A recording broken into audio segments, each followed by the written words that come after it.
Hey, what's up everyone? So today I'm gonna show you another classic Chinese dish that is cooked throughout Chinese households and of course in Chinese restaurants. It is called Moo Goo Gai Pan. It's a weird sounding name, especially because I'm a Cantonese speaker, and it is actually pronounced Moo Goo Gai Pan. Moo Goo means mushrooms, and Gai means chicken, and Pan means flat. Because normally this dish is made with chicken breast, and chicken breast you can slice very flat, right? But I'm a chicken leg and thigh man, so that's why I am using chicken thighs instead. So like for most Chinese stir fries, it is fast, quick, and easy to make, so let's get to it. Just look at the ingredients. All we got is some chicken, and of course a couple of large hunks of garlic. Always need garlic in Chinese cooking. Some snow peas, mushrooms, and we've also got some carrot. We don't need a whole lot of carrot. I'll show you how much I'll be using later. And the delicious oyster-based sauce that I'm gonna get to later on. Awesome stuff. All right, so the first thing that we have to do is clean off the snow peas. On both sides of the snow pea, there is a very tough, fibrous line running through. So we just gotta peel those off. So just pick one end and just slowly peel back the spine on both sides. You don't need to remove everything, but most of it should be just fine. So one of the reasons why I'm making this dish is because I'm making it for my young little daughter. She's like me right now. She doesn't eat a lot of vegetables, so I'm trying to include more vegetables in her diet. And she loves chicken, so this is one way to do it. Now you can use any mushrooms that you want, just don't use the mushrooms that make you hallucinate. I mean, as much fun as it sounds to see little cartoon characters running around in front of you, you know, you might want to hold back a little bit. Okay, so these mushrooms are cleaned off already. So I'm just gonna slice these into bite-sized chunks. And even though there's chicken in this dish, if you want to make it a completely vegetarian dish, just add more of these mushrooms and use a vegetarian-based oyster sauce. Okay, mushrooms, done. Okay, now for the carrot, as I mentioned, I'm not gonna use a whole bunch.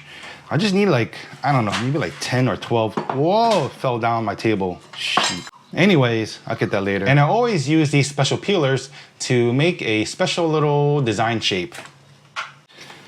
So I'll take the peeler and just run it down the sides of the carrot, just a couple of millimeters. And I'm just gonna cut some slices that are just a couple of millimeters.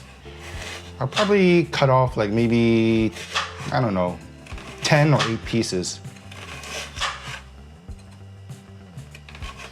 All right, and that's all I need. Some small little carrot chips or slices. Yeah, slices. That's it. And then for the garlic, just some thin little slices.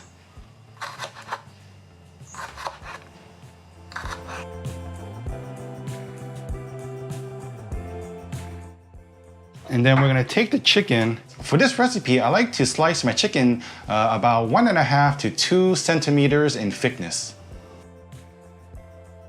You know, you want that, you know, a good bite of chicken in this dish.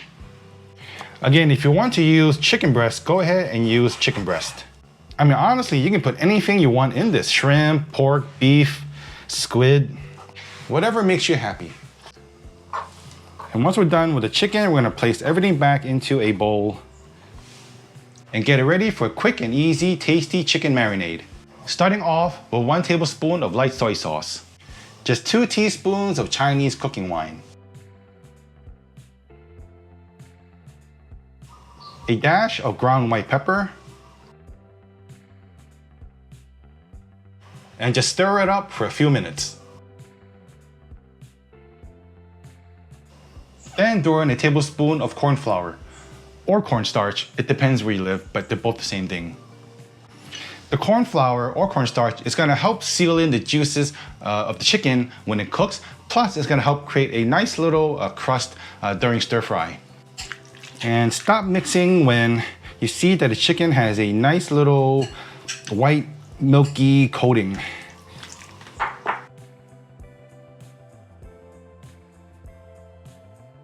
And the 2 teaspoons of oil that I'm adding in right now, of course, is going to make it even more tasty. Just let this marinate in the fridge for about 5 to 10 minutes and it should be just perfectly fine. So most dishes in Chinese cooking involves an oyster-based sauce.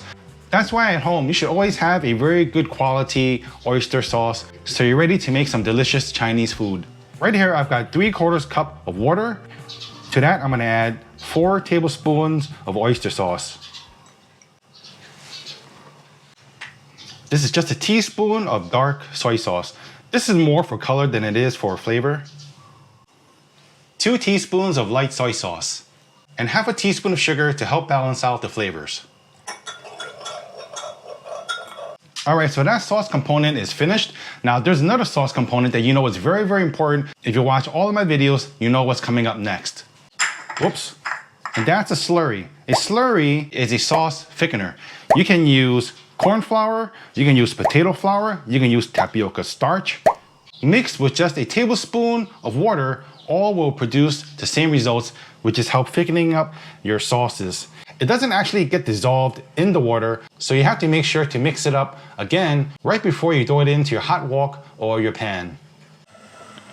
So my pan is on a high heat. When it starts to smoke, I'm gonna add 3 tablespoons of oil.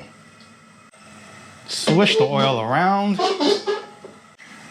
I'm gonna quickly stir fry our chicken first.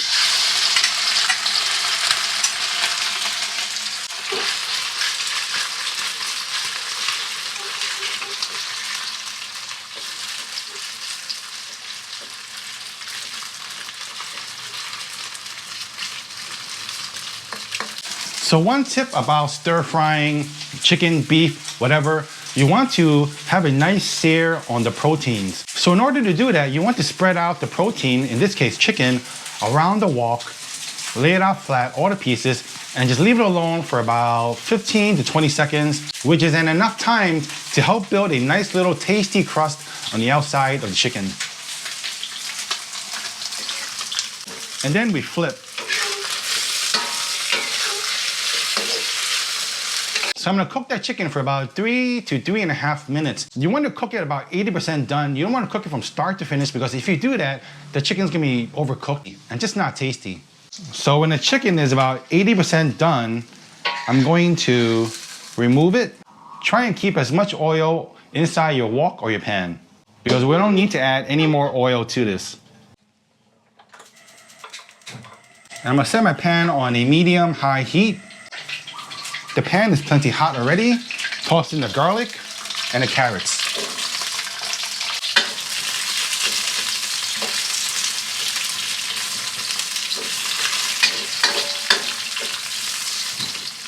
Let those cook down for about 30 seconds.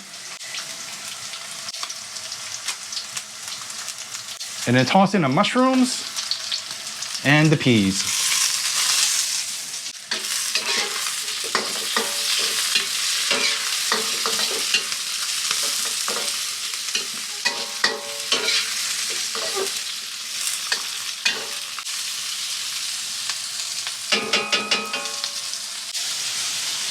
And let that cook for about 1 minute.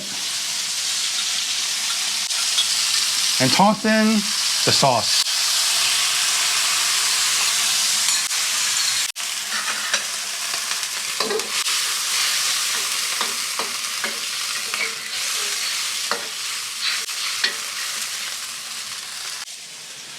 Give your slurry one final mix. While the liquids are boiling like that, you pour it in. And then give it a stir.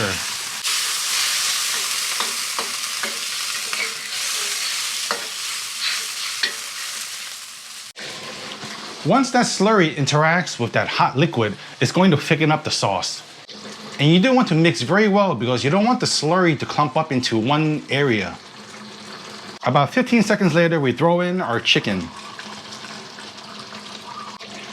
And I forgot to show you, remember that nice little crust that I talked about before when stir frying the chicken? There it is. That is tastiness. So I'm gonna finish cooking that for about 1 minute to 1.5 minutes just to make sure that the chicken is cooked through completely. So as you can see, This is another fast, home-cooked style of food that is served throughout many Chinese restaurants. Moo Goo Gai Pan, or Moo Goo Gai Pan, is definitely something that I'll be making at my household often just to feed my little girl. Try this recipe at home, folks. I know you guys will enjoy it. But remember, I do make deliveries, I take Bitcoins and Camels as payment. I'll see you all around next time.